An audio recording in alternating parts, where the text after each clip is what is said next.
अतिवृष्टीमुळे नदी सुमठाणा नगरीतील ही लेंडी नदी आहे।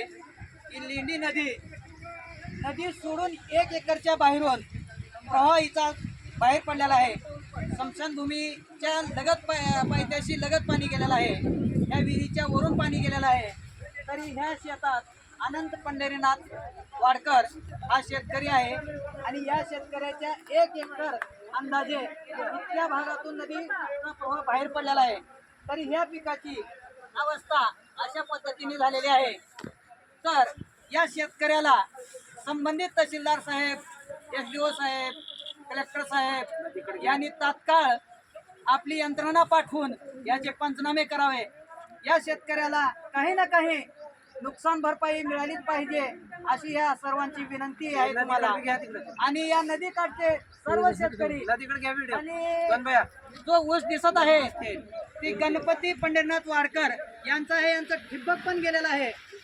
याची पण चौकशी करा साक्षांत येऊन। गेले असं आम्ही म्हणत नाही, साक्षांत तुम्ही पंचनामे करावे, गेले किंवा नाही, खरं आहे किंवा खोटं आहे हे बी पडताळणी करा। आणि उद्याच्या उद्या येऊन आमचे माननीय आमदार साहेब यांनी पण या शेतकऱ्याची दखल घेतलेली पाहिजे। तहसीलदार साहेब, कलेक्टर साहेब हे तर घेतीलच, पण आमचे माननीय आमदार संभाजीराव पाटील निलंगेकर भैयासाहेबांनी याची परिपूर्ण दखल घ्यावी। सुमठाणा हे आपल्या बॉर्डरचं गाव आहे, तरी आम्हाला तिथपर्यंत पोहोचता येत नाही तुम्ही, म्हणून तुमची यंत्रणा का होईना पण पाठवून याची दखल घ्यायला तुम्ही आवर्जून आपल्या यंत्रणेशी तुम्ही निरोप द्यावा अशी आमची कळकळीची विनंती आहे। आणि आमदार साहेबांनी साक्षात त्याची दखल घेतल्याबद्दल आम्हाला पण आनंद वाटेल।